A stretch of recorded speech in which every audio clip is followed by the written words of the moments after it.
तिमी सुरुवात हौ, आफूलाई अन्त्य नसोच। तिमी यहाँ 2 दिनको लागि छौ, जीवनलाई अनन्त नसोच। भोलि गरौँला, भोलि खाउँला, भोलि लगाउँला, त्यो भोलि तिमीले देखेकी छौ? आफैलाई ऐनामा हेर, 5 वर्ष अघिको तिमी अनि अहिलेको तिमी उस्तै हौ। शरीर दुख्न थाल्छ, रुखले सुकेको पात फ्याल्छ, तिम्रा बादामी आँखाका छाला बग्न थाल्छ। हिँडेर नथाक्ने तिमी, शरीरले पाइला गनेर चाल्छ। पुस्तकभित्र राखेको त्यो गुलाब जस्तै हुनेछौ, त्यो गुलाबले रातोबाट बिस्तारै कालो रङ फेरेको हुनेछ। मनलाई भोलिमा नसाच, पर्सि सोचेको भोलि नदेख्दा मन त तिम्रै रुनेछ। त्यो भोलि सुन्दर छैन भन्न खोजेकी होइन, तिमी अपराजिता फुल हौ। तिम्रो रङ त भोलि अझै गाढा हुन्छ।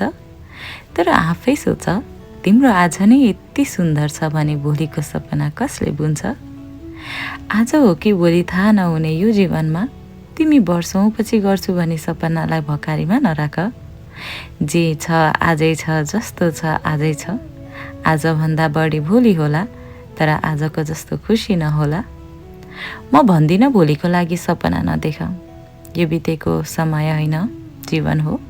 त्यसैले सपना देख्नु, तर सपनामै आफ्नो भोलि नखोज्नु। हिजो